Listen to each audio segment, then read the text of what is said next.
ആർക്കും ഒരു ശല്യം ഇല്ലാതെ വെറുതെ ഇരുന്ന് ലിപ്സ്റ്റിക് ഇട്ടോണ്ടിരിക്കുന്നു. അപ്പോഴാണ് അപ്പുറത്തെ അമ്മ മാലപ്പടക്കം പൊട്ടുന്ന മാതിരി പൊട്ടിത്തെറിക്കുന്ന ശബ്ദം. ചെന്ന് നോക്കിയപ്പോ ദേ അച്ഛനൊരു മുട്ടക്കാട്ട മീനും കയ്യിൽ പിടിച്ചോണ്ടിരിക്കുന്നു. തൊട്ടപ്പുറത്ത് അമ്മ ഭദ്രകാളിയെ പോലെ ഉറഞ്ഞു തുള്ളുന്നുണ്ട്. കയ്യിൽ കോമരം മാത്രം ഇല്ലെന്നേ ഉള്ളൂ. ഒരാഴ്ചത്തേക്കുള്ള അരിയും പച്ചക്കറിയും മേടിക്കാൻ പറഞ്ഞപ്പോ മീന് മാറ്റുണ്ടെന്ന് ഇങ്ങനെ ഇരിക്കും. സിംഹത്തിന്റെ മടയിൽപ്പെട്ട അച്ഛനെ രക്ഷിക്കണമെന്ന് എനിക്ക് ആഗ്രഹമുണ്ട്. പക്ഷെ ഐ ആം ബി സോറി അളിയ, ഇപ്പൊ ഞാൻ അങ്ങോട്ട് വന്ന ആ തെറി മുഴുവൻ ഞാൻ കേൾക്കേണ്ടി വരും. അമ്മ കൊലകൊല്ലിയായി മാറിയപ്പോ തന്നെ അച്ഛൻ മൺവെട്ടി കൊണ്ട് കിളക്കിറങ്ങിയിട്ടുണ്ട്. അത് പിന്നെ ആർക്കായാലും ജീവനല്ലേ വലുത്. പാവപ്പെട്ട മീൻ ഒറ്റയ്ക്ക് അവിടെ ഇരുന്ന് ബോറടിക്കണ്ടെന്ന് വിചാരിച്ച് ഞാനും എടുത്തുകൊണ്ടിട്ടുണ്ട്. ഇനിയും മൊട്ട മീൻ വെട്ടിക്കൂടി ഇടയ്ക്ക് നല്ല മൂർച്ചയുള്ള കത്തി വേണം. എവിടെന്ന് ഇവിടത്തെ കത്തിയെല്ലാം പണ്ടേ കണക്കി തന്നെ. ഇത്രയും വലിയ മീനൊക്കെ വാങ്ങിക്കുമ്പോ മിനിമം ഈ മീനെങ്കിലും പൊക്കിയെടുക്കാനുള്ള ആരോഗ്യമുള്ളവർ വീട്ടിലുണ്ടോ എന്ന് ആലോചിക്കണേ. പിന്നെ വീട്ടിലുള്ള ആവശ്യമുള്ളതും ആവശ്യമില്ലാത്തവരുള്ള എല്ലാ മസാല എടുത്തോ. പിന്നെ ഉണങ്ങി ചാവാറായ ഒരു നാരങ്ങയുടെ നീരും. ഇനി ഏതെങ്കിലും ഒരു റിഫൈൻഡ് ഓയിലും കൂടെ ചേർത്തിട്ട് നന്നായിട്ട് മിക്സ് വെൽ.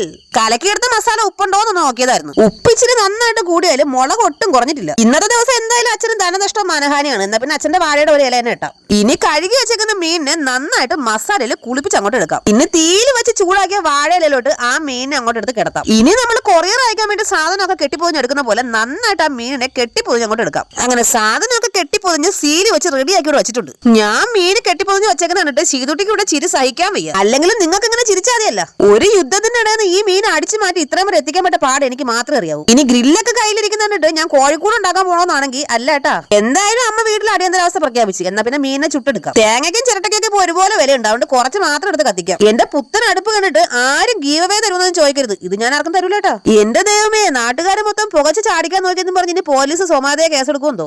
ഇവിടെ ഒരാൾ പുകയെ ഇടിച്ചു തോൽപ്പിക്കുന്നു പറഞ്ഞ് പുകയുടെ മൂട്ടി തന്നെ പോയി നിൽക്കുന്നു. അങ്ങനെ ചിരട്ടയൊക്കെ കത്തി കനലായിട്ടുണ്ട്. ഇനി ആ മീനിനെ അങ്ങോട്ട് എടുത്തു വെക്കാം. കനലിന് പകരം തീ ഇങ്ങനെ കത്തുകയാണെങ്കിൽ മിക്കവാറും ഇന്ന് മീൻ നിന്ന് കത്തും. ഇനി പൊതിഞ്ഞു വെച്ചിരിക്കുന്ന മീനിനെ തിരിച്ചും മറിച്ചു വിട്ട് നന്നായിട്ട് വേവിച്ചെടുക്കണേ.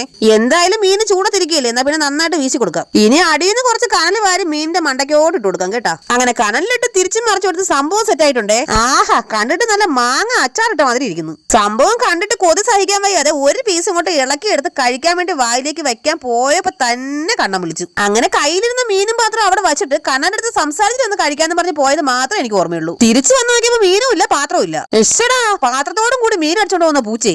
എന്നാ പിന്നെ ആ പൂച്ചയെ കണ്ടുപിടിക്കണല്ലോ എന്ന് പറഞ്ഞ് പോയപ്പോ ദേണ്ടിരുന്ന് കഴിക്കുന്ന രണ്ട് കണ്ടം പൂച്ചകള്. ദേണ്ട്രാ, നേരത്തെ എവരല്ലേ അവിടെ നടി ഉണ്ടാക്കിയിട്ട് മിസ്സിലിട്ട് കളിച്ചത്. അപ്പൊ ഇത്രയും നേരം മീനിന് വീശി കൊടുത്തോണ്ടിരുന്ന എനിക്ക് ലാസ്റ്റ് ഇലയും മുള്ളും മാത്രമോ. ചാനൽ സബ്സ്ക്രൈബ് ചെയ്യാൻ മറക്കരുത് കേട്ടാ. ടാറ്റ.